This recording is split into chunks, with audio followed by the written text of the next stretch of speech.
puso din itong babae. The award-winning Isa Calzado is here with us.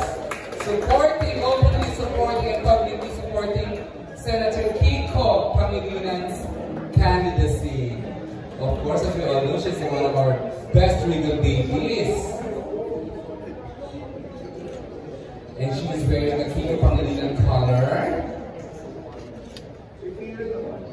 Ay, oo naman. Ako ganun. Correct. Congrats, Miss Delia Diha. She is the star of Delia Diha musical. Okay. Isa! Hello, greet everyone! Mga ano mo, lumaki sa mga tapos mga.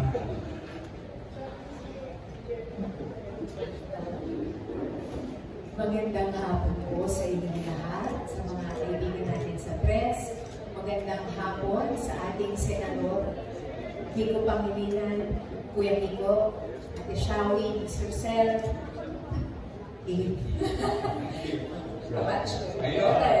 and of course, Phil. Magandang hapon po sa inyong lahat. Alam niyo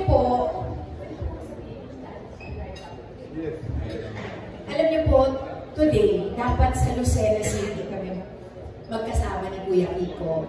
Pero dahil sa mga di inaasahang pagkakataon ay sa Quezon City tayo napunta. At baka ito talaga ang tinakda ng Panginoon para sa atin.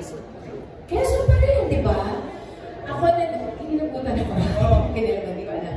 Pero, siguro po, allow me to just say, bakit nga ba si Kuya Kiko ang bibigyan ko ng isang boto ko?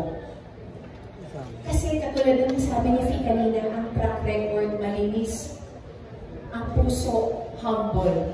Nakilala ko po siya, mas nakilala ko nung kami po ay galing sa Davao Rally para sa Lenny Kiko po noong 2022. Magkasabay kami sa aeroplano. Hindi na siya talaga masyadong kilala. Siyempre siya ang Shawi, mas kilala ko. At idolo natin lahat at mahal na mahal natin. So pinagmamasdan ko lang, siya lang magsabi, nasa kayo mga bodyguard nito. Tinitignan ko, wala po akong naramdaman na presensya na nagsasabing VIP ako. Tinandaan ko po yun. Sabi ko ay nakatapak sa lupa. Nakita ko po yun, sir. And sabi ko, I really like. Sabi ko, ito talaga ang VP ko noong panahon na yun. So, kung nalaman ko po natatakbo si Senator Kiko, napunta pa ako ng very first.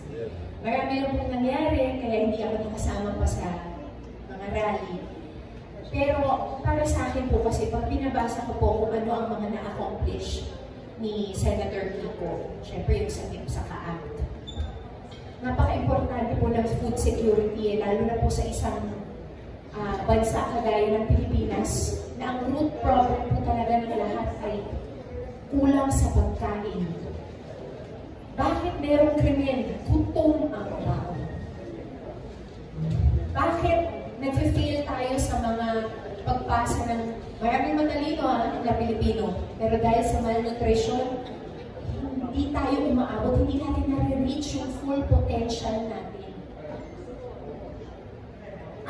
And I think this is something that needs to be addressed. And we need people, we need senators like Senator Kiko Pangilinan to help us find solutions, better solutions. Like he said earlier, providing breakfast, food meals. Importante po sa akin yun. I actually am part of Advancement for Rural Kids. They address food security here in the Philippines. So, pag pumunta ka po sa rural areas, napaka-basic po eh. Turuan nyo lang sila magtanim. Makakakain po ang mga tao sa probinsya natin, wala pang 5 piso. May pagkain na. Magtatanim lang sila ng gulay. Pero minsan po ay nakalimutan na ito. Very basic. Pwede po ang mga komunidad sa ating lupa po eh. Nakakalimutan lang paano magtanim. Napaka-rich po ng soil ng Pilipinas. We just need to have better systems in place. We need to re-educate our people. And I think that is why we need Senator Kiko on board. At isa pong bagay na gusto ko po kasama po kayo sa pagpasa ng Extended Maternity Leave Act. Principal author po, kasama ni Senator Risa po. Principal sponsor po siya yan. Pasensya na po, hindi po talaga ganun ka. Hindi po ganun ka-in-depth. Pero alam ko po na big part po si Senator Kiko kung paano nangyari na from 60 days, naging 105 days ang maternity leave ng mga kababaihan. Importante po, paid po yan at pwede po kayo na extension 30 days pero hindi po paid. Kinikilabutan po ako na nagkaroon ako ng pagkakataon na masabi ko sa inyo, importante po sa ating mga kababaihan na meron tayong alay. Meron tayong mag-champion para sa atin, magiging boses natin bukod sa mga kagaya ni Senator Risa, Senator Pia sa Senado. Kasi po, kaalyansa natin, kailangan po natin ng mga kakampi na alam po yung basic human rights, yan po talaga from food security to basic human rights, yan po talaga ang plataforma at full thrust ng governance ni Senator Kiko. Kaya po, para sa akin po talaga, importante na maisama siya sa Magic 12. Kaya, sabi mo kanina, huwag na tayo mag-isip. Babaguhin ko, kailangan natin isipin kung sino ang ating ilalagay sa ating pamumuno ng ating bansa. Kasi napaka-importante po ng mga taong ito dahil sila ang nag-lead sa country natin. Sila po talaga ang decision makers natin doon, ang boses natin. At talagang maglalagay kung nasaan ang budget, nandun po talaga ang power. So let's think of this and pray about it. Sino ang pinaka-nararapat? At para sa akin po, si Senator, si Kuya Kiko po ay isa sa mga ito. Kaya tandaan po natin, number 51 sa balota. Kiko pa. Thank you so much, Isa. Bago sige, a reaction from Senator Kiko and a reaction as well from SCP, please. Senator, reaction to... Well, thank you, Isa. Tama nga, kasama kami noon sa Lenny Kiko campaign. At nabanggit din ni Fee actually na sa totoo lang, hindi talaga ako balak tumakbong Vice President in 2022. Ay kwento ko na rin. Kasi October 6, 2021, magpapaya na ako for Senate. Kasi number 8 na ako sa survey. So, medyo maganda na laban. But October 5, si Vice President Lenny sent me a text message saying, after consulting our political allies in the party, our party mates, political allies in the coalition, and her kids, she said, they all agree that I'm the best choice for Vice President. So, muntik ako nalaglag sa sila. But I was one of those who convinced her to reconsider her decision kasi gusto na niya talagang tumakbo ko. So 6 months before the filing, I was already asking her, please don't run for government. So when she asked me to run, of course the first thing that entered my mind was my wife's blessings. Clearly, there's a dynamic there. So hindi siya madali. So, but in the end, things fell into place when I asked Sharon after she prayed, because she was hyperventilating before she prayed. And after praying, she felt a calm, a peace. And she said, well, she told Frankie, they were both in New York at that time. Whatever your dad decides, we will support. And so I went back to Vice President and I told her, sige ma, let's do this. Because I also asked her, ma'am, in case lang, are there other options just in case, yung issue yung dynamics?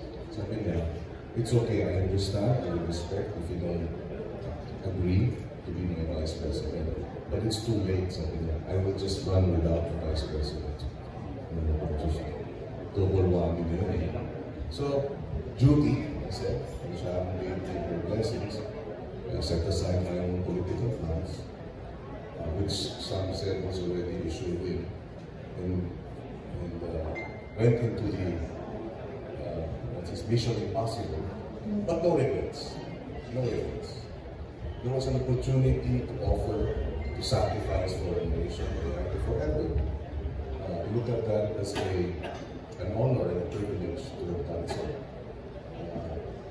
Not many people are given that opportunity to sacrifice for the love of country. I guess that's what we did, and that's what we're willing to do, because we need to bring our country forward. And if sacrifices are necessary to do that, we will do that. Thank you. Alright, thank you. Naimeka, medyo mukhang bibig ka ni Miss Iza. Oo, grabe. Tsaka feeling ko nandito lang si Marco. Feeling kay Isa. Again, kay Marcel, kay Kiel. Parang last stretch na. Siguro lahat ng tampo ko sa mga loob ko sa hindi ko kasi maintindihan ng putaan. Siguro lumalabas na. I'm just really very grateful. Isa, thank you. Says thank you. Of course, thank you. Sa lahat ng mga kasamahan ko sa showbiz, mga kapwa-artista ko, mga awit. My heart is overflowing with gratitude. Thank you for your faith in Kiko.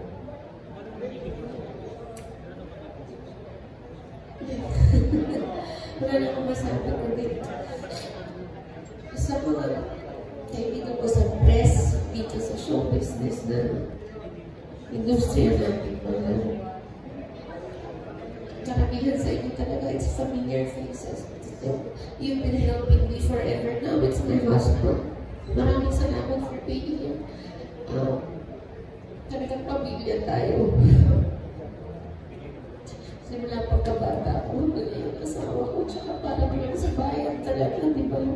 Maraming salamat for this opportunity. Tsaka maraming kayo. Thank you so much. Talaga, EJ, thank you. One last appeal, no? We have 5 days to go. How can you help us? If you can provide us coverage every day for the next 5 days, we still have a number of activities. Pakilabas sa inyong mga platforms over us. Limang araw na lang ito. Luzon Caravan, May 8 to 10. Iikot po kami sa iba't ibang parte ng Luzon. Nada will be meeting the advisor of Lenny, who's running for mayor. So sana, limang araw na pag-cover sa amin, pag-upload sa social media, at pag-monitor at pag-report ng mga nangyayari. Dahil talagang this last 5 days is critical so that we can consolidate yung ating. Yeah. And in anticipation also of more disinformation that will come our way, so we hope you can help us with the truth. And limang araw lang naman. Pero ang kapalit ay so victory. Yes, yes. Ang kapalit ay mananaig ang tama, mananaig ang katotohanan, mananaig ang katarungan, at mananaig ang tapat at totoong pananaig. Diba sumuporta ang entertainment media? So you know that, SCP and all that. Thank you. Salamat. Sa kahit complete ang isang media collaton sponsored by the Regal family without this question. Plans for the entertainment industry, Senator Kiko? Yes, I think it's, I'm inspired by what Korea, the government of Korea is doing to promote cinema, food, the arts, culture, and pumping investments, of course, incentives for the industry. I think I think if talent alone, we can match them. But the support, the support of government is critical. I think the industry is overtaxed. And in exchange for reducing these taxes, we should in fact give incentives so that we promote, because in return, tourism will flourish. That's a new revenue stream. The cinema, we also have to look at why yung masyado mahal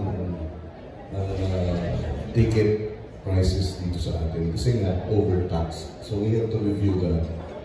In return for the incentives, of course, is to bring the movie industry really cutting edge para we can compete with Korea, with Japan, and other countries. So government, and in Korea, government intervention and support is key, and we should be able to do that. No reason why hindi dapat tayo maging cutting edge center of culture and the arts and cinema in Southeast Asia, if not the world. So that's my commitment. Not because Sharon is my wife, but really, whether she's my wife or not, look at what they're doing in other countries. Yeah, definitely. You want to create. Sabi ko nga dati, meron kasi kaming restaurant na inumpisan namin, may ihawan. Grill. This was 2006 pa. Oo, may grill. Kasi nga, gamit kami ng group. Sabi ko, ba't ganun? Ayaw nilang mag-grill. Kasi sabi nila, this was 2006. Kami na nagluluto sa bahay. Pagdating namin sa restaurant, kami pa rin na nagluluto. Diba? So, it did not click. Pero bakit ngayon lahat gusto magsagong-sagong? Diba? Dahil nakita nila sa pelikula, nakita nila sa K-drama, na-influensyahan tuloy sila. Dapat ganun din ang Pilipinas pag binigyan ng suporta, yung K-drama. Pag binigyan ng suporta ang ating movie industry, may lalabas natin yung cutting edge, yung kultura, ay lahat. Yun, mga turista darating dito, at ma-enjoy yung ating kultura. So talagang kailangan, we have to review the tax incentives, how do we reduce these entertainment taxes, but in return, dapat may revenue sa tourism, may revenue sa, kasi yun ang kapalit mo. So we just have to craft. Please support them. Yes, I will author and co-author these incentives so that we can do not just what Korea is doing, but do better. Yes, thank you. Last for me is that you are one of the founding officers of ACTOR, right? Do you know what your stand as a member? Can you speak for the whole organization? Speak on behalf You of the are entire here. organization. I am here as Iza Calzada. Yourself.